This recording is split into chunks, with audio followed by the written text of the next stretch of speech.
Hello students, good morning and welcome to another video lecture of physics. Now in this video lecture we are going to discuss about laws of motion, chapter number 5 of standard 11.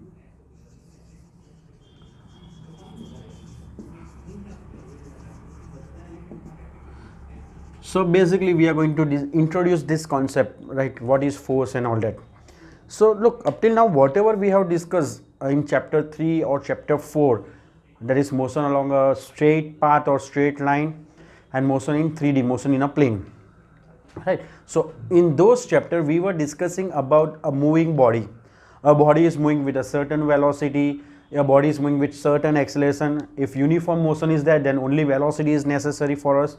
If body is performing non-uniform motion, then along with velocity information of acceleration is also necessary. So all these things we have discussed in chapter 3 and 4, right. But in this video lecture we are going to discuss about an external agency which is required for the motion of the body.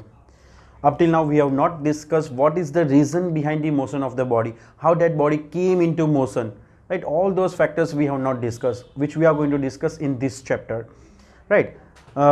Suppose a football is lying on a ground, right, at rest. A football is at rest on a ground. You want to bring it into motion. What you will do? Obviously you will go and kick that football, right, then it will come into motion. In the same way, if a ball is already rolling towards you, right, and you want to stop it or you want to change the direction of the motion, then you can place your palm or your hand or your leg in the path of that ball and its direction will change or it will come into rest. In the same way, a strong wind can set the branches of the tree to swing. The branches of the tree can swing if the wind is strong, right. In the same way, when water is flowing, then boat will move in the direction of the flow of the water, right. So in all those cases, some external agency is required for motion of the body, and that external agency is known as force. The external agency which is required to change the state of the motion of a body, that is, if a body is already in motion and you want to bring it to the rest, or if a body is at rest and you want to bring it into motion, or you want to change the direction of the moving body, then in all those cases you will require to apply some external force, right, and that external agency we will call as force, right. We will require some external force. So what is force? An external agency which is required to change the state of motion of a body, that is to bring a body in motion from rest, or to bring a body at rest from motion, or to change the direction of a motion of a body. This external agency is known as force. Now this kind of forces can be divided into two groups. They can be categorized into two groups. The one is contact force and the another one is non-contact force or field force.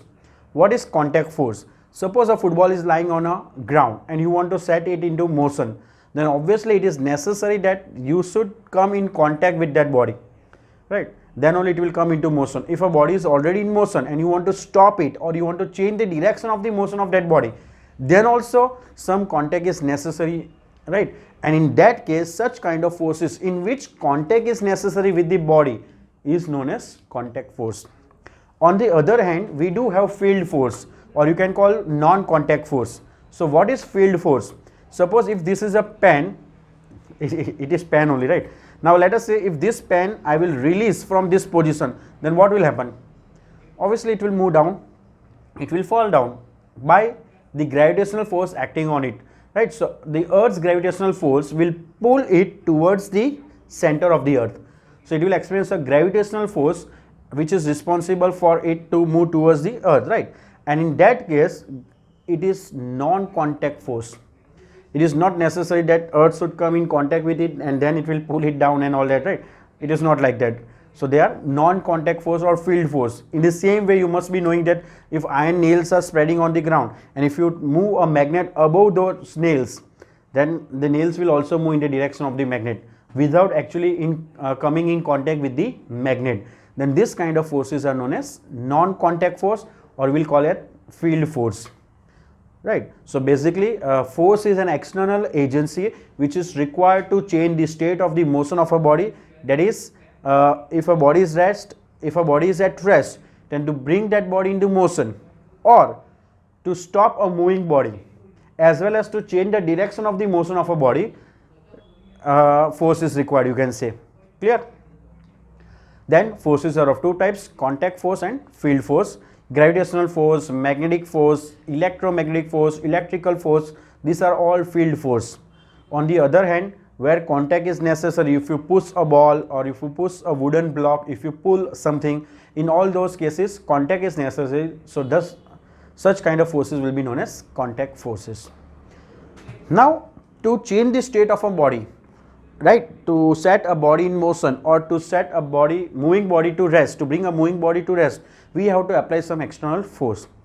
But what if a body is moving with constant velocity? Each force is necessary. Say for example, here we have an ice slab and you are skating on that, right, with some constant velocity. Is an external force necessary in this case to maintain your motion? Right? Think over it. Is it necessary that for a moving body with constant velocity, external force is required? The explanation for this was initially given by Aristotle. Something around, he was born in 384 BC to 322 BC. So Aristotle suggested that to maintain the motion of a body, uniform motion of a body, external force is necessary. He gave one example that suppose if you shoot an arrow, right, from above, then to maintain the motion of the arrow, wind will apply an external force from behind the arrow to maintain its motion, right? Or another force which is quite easy for you to understand is, suppose you are cycling with some constant speed. The speed of your cycle is constant. Then is it necessary that you should keep on pedaling? Of course, you will say that yes, if we keep on pedaling the cycle, then only it will move with constant velocity. As soon as you will stop pedaling the cycle, slowly and steadily it will come to rest. So to maintain the motion of a body, some external force is necessary. This idea was initially given by Aristotle. He has given many other concepts about motion of a body and forces, right, acting on it. So according to Aristotle, which was given way back something around 350 BC or something like that, according to him, to maintain the motion of a body, some external force is necessary. Right? Example, again you can think like if you are cycling and to maintain the motion of the cycle, you have to constantly pedal it up, right? Pedaling is necessary. As soon as you will stop pedaling, the cycle will slowly come to rest. Its speed will decrease and finally it will come to rest. This was the concept given by Aristotle. So it took something around 2100 years after Aristotle concept of force for a moving body to know the exact answer for this. It was Galileo who something around 17th century stated that for a moving body with constant velocity, no external force is necessary. If a body is moving with constant velocity, external force is not necessary. This was given by Galileo in 17th century. Later on, all the concept of force and motion of a body which were given by Aristotle was found to be wrong, because at that time whatever Aristotle has found was considered as a basic laws. Whatever he has seen in day-to-day life, he considered those as the basic law for motion. So whatever concept given by Aristotle related to force and motion of a body seems to be incorrect. Why incorrect? Let us see that. But before that, what is important for us is the concept which was given by Aristotle. Aristotle stated that to maintain the motion of a body, an external force is required. So up till now, whatever concept which were given by Aristotle related to force and motion of a body seems to be incorrect. Where Aristotle was wrong. Basically, whatever he has seen in day-to-day life, in practice, right, he has considered those ideas as the fundamental laws of physics. But actually it is not the case. Say for example, let us say, suppose as a child you might have played with a toy car, and a string added to it, right? Suppose this is the floor and we have a car. Let us say we have a car like this, right? And a string is attached to it. Now as a child, if you hold this string, if we hold this string and keep on walking, right, then along with us this car will also move. But as soon as you will stop, the motion of car will also stop. So according to Aristotle, if we want to maintain the motion of a body, we have to apply an external force. Like the child, what he does, if we keep on pulling the string, the car will be in motion. But as soon as he will stop applying the force, the car will come to rest. Right? This was the practical ideas of day-to-day life. And he thought that because of such motion, we need an external force to maintain the motion of a body. But actually this is not the case. Why? Because he forgot here that the force which is acting on the vehicle is the resistive force, the frictional force, which is opposing the motion of the body. Remember, this resistive force in case of solid is frictional force, while in case of liquid it is the viscous force acting on it, right? So due to such frictional force and viscous force, the motion of a body is opposed and hence it will come to rest. So what was the Aristotle's statement? To maintain the motion of a body,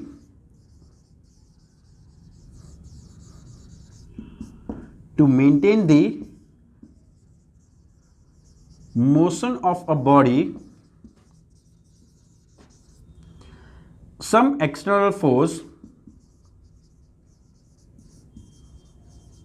is necessary. External force is required. To maintain the motion of a body, external force is required. This was the concept which was given by Aristotle. Many other concepts were there, but we are not worried about those concepts. We will not discuss those concepts because all those concepts seems to be incorrect, right? Now the correct logic related to this is the body comes to rest because of the resistive force acting on it. Now what happens if the resistive force is zero? If we imagine a world without any frictional force, then in that case, if you apply a small force to this object, once it will come to the motion, then it will continue to keep on moving. It will continue its motion, right? Unless some external force is acting on it. And this concept was given by Galileo. Through his experiment, his first experiment was, he took two planks,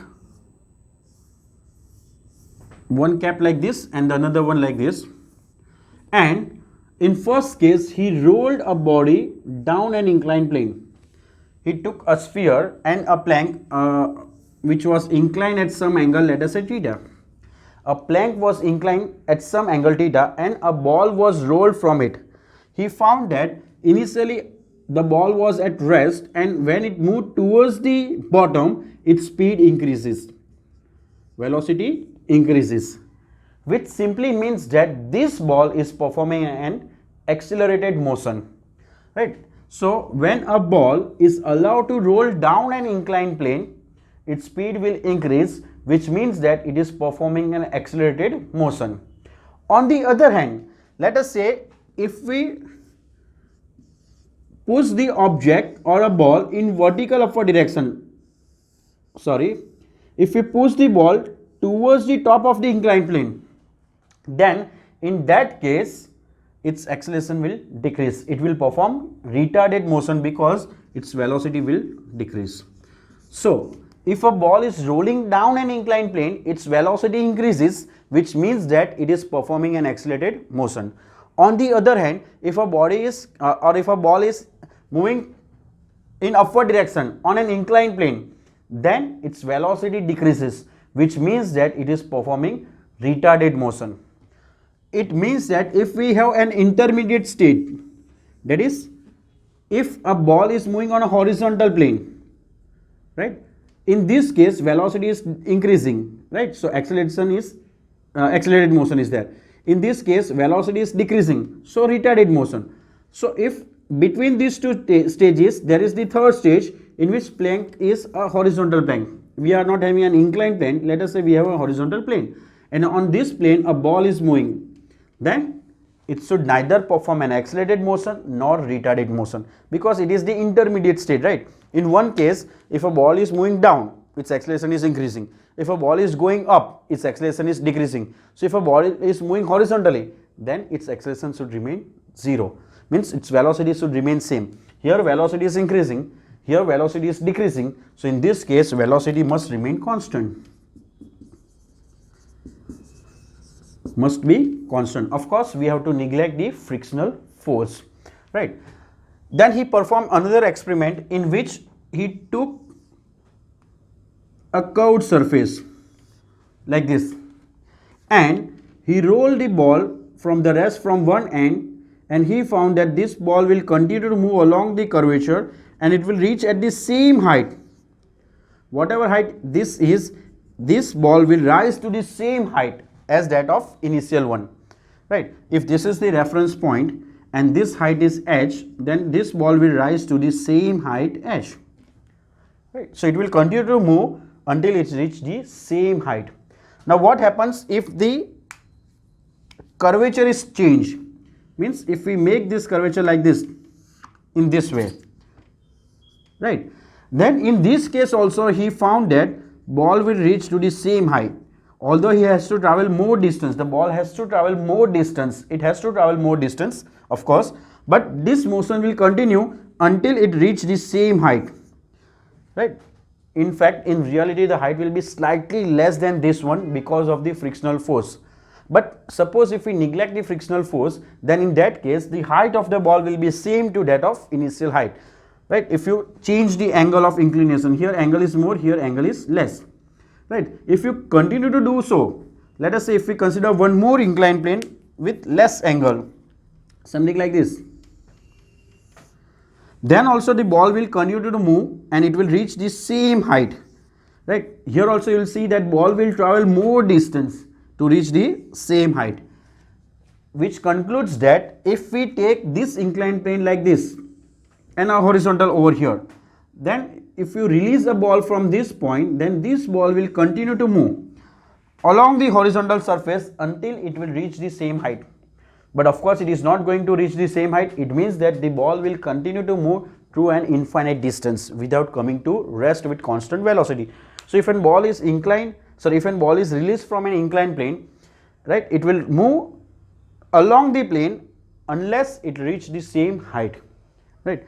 And if the plane is horizontal, at the other end we are not having any inclination, then this ball will continue to move for an infinite distance. But in reality we know that frictional force will definitely act on the ball and it will not travel the infinite distance, it will travel a certain distance and will come to rest. It will travel certain finite distance and then it will come to rest, right? So these were the two experiments performed by Galileo, and according to this experiment we can say that to maintain the motion of a body no external force is required, right? External force is required only to change the speed, to change the velocity, right, of the body. Otherwise external force is not required. The most important conclusion of this experiment was that the body at rest and body moving with uniform velocity along a linear path, both are same state of motion. That is, if a body is at rest and a body is moving with constant velocity, both are equivalent. Why equivalent? Because in both these cases no external force is required. So you can say that a body moving with constant velocity along a linear path and a body at rest both represent the same state of motion. That is, in both the cases no external force is acting on the body, and this gives us the law of inertia. So what is law of inertia? According to Galileo, or actually inertia means to oppose the change, right? That is known as inertia. So here in physics we have used inertia word which indicates to oppose the change. That is, if a body is at rest, it will remain at rest, and a body moving along a straight path, along a linear path with constant velocity will move with constant velocity, and this property is known as property of inertia, and this is the law of inertia. So what is law of inertia? A body at rest will remain at rest and a body moving with constant velocity on a linear path will continue to move along the same path, and this statement is known as law of inertia, which was given by Galileo. Clear? So according to Galileo, a state of rest and a state of uniform linear motion are equivalent. So you can say that a state of rest and a state of uniform linear motion are equivalent, means both are same. You can say that a body at rest remains at rest and a moving body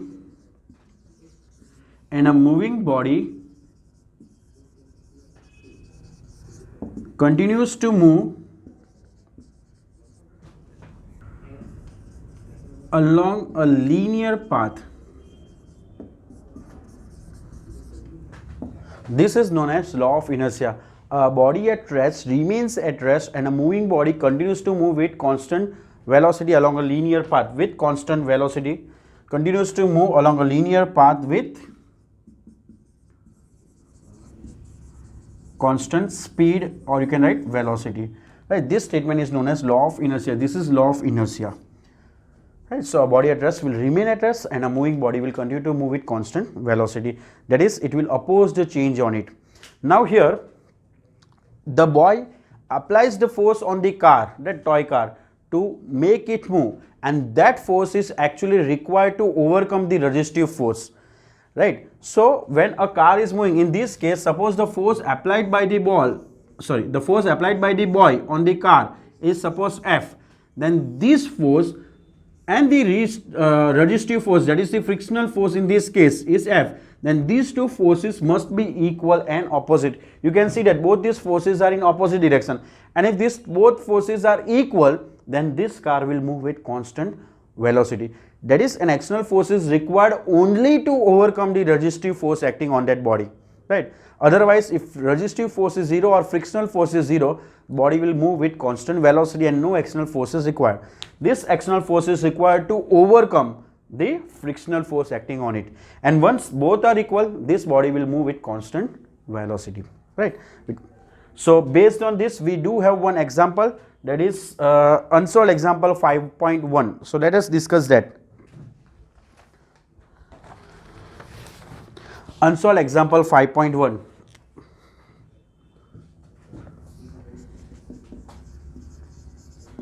Exercise 5.1.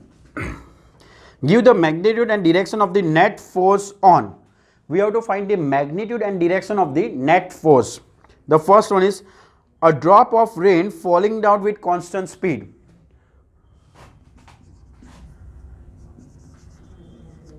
Rain drop falling with constant speed. We have to give the magnitude and direction of the force. Now here the raindrop is falling with constant speed. It means that object is moving with constant speed, so that the net force acting on it is 0. Remember, whenever an object is moving with constant speed or an object is at rest, the net force acting on it will always be 0. This drop is falling vertically downward, right? So it is moving along a linear path. So net force will always be 0.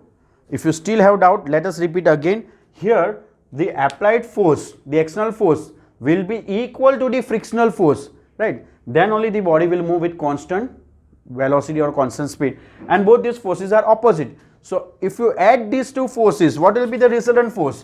If you write F net force or resultant force will be F plus F. Both are equal and opposite. So if this is F, this is minus F. Both are equal but in opposite direction, right? So this will be 0. Here this frictional force is equal to minus of external force, equal and opposite. So equal, so equality sign, and opposite, for that we have placed here negative sign. So F minus F will be 0. Net force will be 0. So if a body is moving with constant velocity, net force acting on it will always be 0. So in this case also, raindrop is falling vertically downward with constant speed.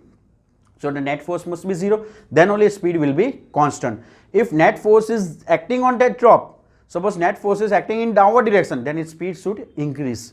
And if net force is acting in vertical upward direction, then its speed should decrease. But in this case, speed is constant. It is given that the speed of the drop is constant, which means that net force acting on it is always 0. So in this case you can say that F net is 0. Clear? Second, B. A cock of mass 10 gram floating on water. Let us say this is water, and here we have an object which is floating on the water. Now in this case, this object is floating on the water, but we know that a force F equal to mg, weight of the object, must act in downward direction, and the buoyant force, you might have come across this in chapter 10, the buoyant force Fb must act in vertical upward direction. So here mg is the weight of the object and Fb buoyant force acting on it. Now if buoyant force is more, then object should move up. If weight is more, then object should sink in the water. But it is floating on the surface of the water, it means that these two forces must be equal and opposite. Look, both are opposite, but both these forces must be equal, so that the net force in this case will also be 0, because object is at rest, right? The object is at the rest on the surface of the water, so net force is 0. Whenever object is at rest or object is moving with constant velocity, the net force acting on it must always be 0. So in this case also net force is 0. Third one, a kite skillfully held stationary in the sky, right? Soon you are having a kite festival, right? So you might have tried the thing. You can keep a kite skillfully stationary in air. So if kite is stationary in air, the net force acting on it will always be 0, because it is at rest, right? So in third case also, kite is at rest stationary, so you can say that net force acting on it is 0. D. A car moving with constant velocity of 30 km per hour on a rough surface. A car is moving with constant velocity on a rough surface. So velocity is constant. It means that the force exerted by the engine of the car on the road will be equal and opposite to the frictional force acting on it. Rough surface will always create some friction, right? This is that case. Here we have a car, it is moving on a rough surface. Let us say this is the rough surface, right? So here the force of the engine on the car will be in this direction, and the frictional force will be in opposite direction. If both these forces are equal and opposite, then only car will move with constant velocity. Otherwise, as we have seen that if external force is 0, then due to frictional force the car will come to rest.